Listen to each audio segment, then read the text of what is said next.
païens trouvent grâce auprès de Dieu de faire de grandes choses plus que les chrétiens. Pourquoi le païen trouve grâce auprès de Dieu de faire de grandes choses plus que les chrétiens?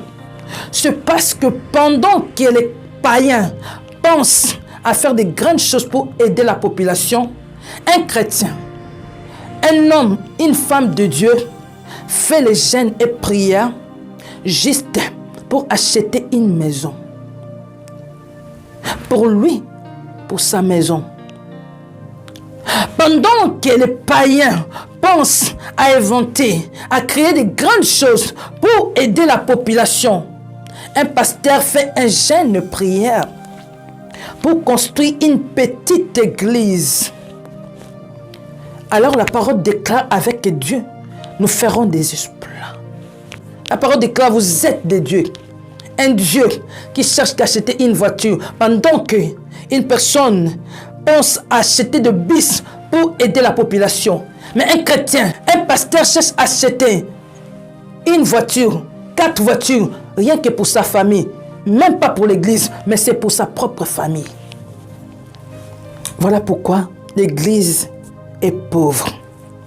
Toutes les personnes qui font de grandes choses, ils trouvent grâce auprès de Dieu d'avoir l'intelligence, la connaissance, de faire, de créer de grandes choses. Parce qu'ils ne pensent pas seulement à eux seuls, ils pensent à la population. Ils pensent à toute une nation. Pendant que les chrétiens sont en train de se concurrencer dans l'église, de savoir qui a bien prêché, qui a beaucoup de membres, qui a beaucoup de vies, qui a fait ça, qui a fait ça. Les païens sont en train de faire des recherches comment créer des réseaux sociaux pour permettre au monde entier de s'unir. Et ils pensent unir le monde. En unissant le monde, nous sommes là pour prêcher la parole dans le monde entier. Les chrétiens du monde entier s'unissent. C'est premièrement pour la gloire de Dieu. Pendant que les hommes et les femmes de Dieu montent dans des montagnes pour chercher le mariage, acheter une voiture, acheter juste une maison de 2 chambres, avoir une maison de location de 2 chambres, nous faisons des jeûnes de prière. 3 jours, 4 jours, 5 jours. Malgré cela, on ne reçoit rien parce que nous demandons mal. Nous ne nous rendons pas compte qui nous sommes devenus en Christ. Des enfants de Dieu à qui appartient l'or et l'argent. Mais nous venons auprès de Dieu pour demander des choses qu'un homme peut faire. Pour demander des choses qui ne va même pas faire éclater la gloire de Dieu. Aujourd'hui, nous sommes là sur les réseaux sociaux. La gloire de Dieu est éclatée. Nous témoignons la grandeur de Dieu dans le monde entier. Mais c'est un païen qui a créé les réseaux sociaux. Mais Dieu se glorifie sur les réseaux sociaux. Nous demandons et nous ne recevons pas parce que nous demandons mal.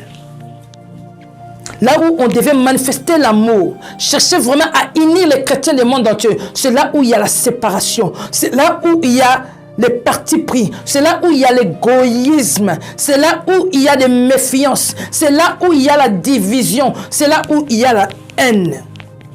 Pendant que d'autres cherchent à faire des recherches pour savoir comment guérir le cancer, les hommes de Dieu se disputent. Qui a prêché bien, qui n'a pas prêché bien, qui a chanté bien, qui n'a pas chanté bien. Pendant que les cancéreux sont en train de mourir, des femmes pleurent de douleurs, de maladies, mais les pasteurs sont en train de se concurrencer, sont en train de chercher de baise. Le monde évolue, le christianisme tombe dans la bassesse, tombe dans la médiocrité. Dans nos prières, il n'y a que de pleurs. Dans nos prières, il n'y a que de lamentations. Dans nos prières, il n'y a pas des exploits. Pourquoi? Parce que nous sommes des égoïstes. Pourquoi? Parce que nous demandons mal. Pourquoi? Parce qu'on ne se soucie pas des autres. On se soucie que de nous, qu'on nous acclame nous, qu'on nous regarde de nous, qu'on nous écoute de nous. Qui a fait plein, qui n'a pas fait plein, pendant que Dans nos pays, il y a la souffrance, il y a la guerre, il y a des femmes qui sont violées. Nous, on est là, des concurrences. Nous, on est là à faire des faux prophéties. Dieu attend de nous. Nous devenons réellement des lumières du monde. Que nos vies commencent à éclairer les autres. Mais c'est le monde qui attire les chrétiens de sortir dehors. Pourquoi? Parce qu'on ne rend pas compte de qui nous sommes devenus en Dieu. L'Église aujourd'hui est pauvre. Pourquoi? Parce que nous ne nous rendons pas compte de qui nous sommes devenus. La parole déclare avec Dieu, nous ferons des exploits. Où sont les exploits dans le corps de Christ? Où sont les exploits? Changeons. Changeons. Parce que Dieu nous jugera.